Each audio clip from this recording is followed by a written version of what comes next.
I mean, because, we can never be afraid to ask questions. The moment we're afraid to ask questions, we limit ourselves. Yep. Something I've heard you say on occasion, and I know you're an Alan Watts fan, so I'm sure that's probably part of the inspiration. You're not doing life; life is doing you. Yeah. And I think the more aware we are that that's what is actually taking place, we are merely an aperture through which the universe is experiencing itself. And that or God, or like you said, whatever name, whatever label or name you want to give it, when we come to the realization that we're living, moving, and having our being in Him, as Him, and again, the gender is not important. Satchitananda, the unknowable, knowing itself and experiencing itself in and through and as us. That's really what this is all about. We engage the flow when we realize that we aren't doing life. Life is doing us, Yep. Well, at first you don't know that, do you? In life. Right. Once we do realize it, though, then we can just sort of backtrack and say, oh, yeah, look at that. This happened because of that, and that happened because of the other. And I was along in there,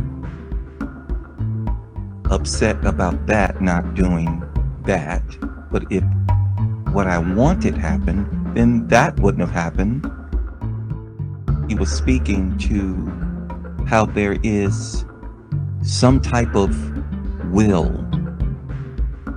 being done in our life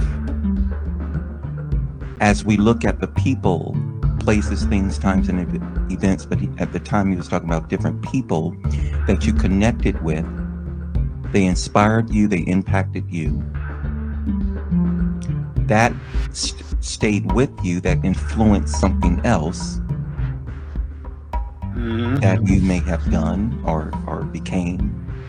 And that which we're doing that to others. So he's pointing to a consciousness or a conscious storyteller that we can't see. That although things are unfolding, and we could say, well, it was going to happen, but only when we connect dots in reverse with meaning to it. Like, of course, the mind projects meanings onto things, but what's meaningful to our experience and our inspiration and in-depth feeling about things that happened, people that we met or whatnot.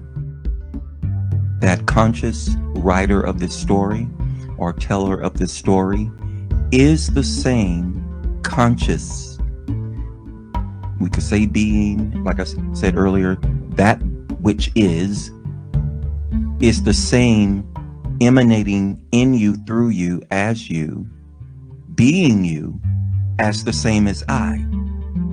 The I is the same. Okay, yep. So I, ...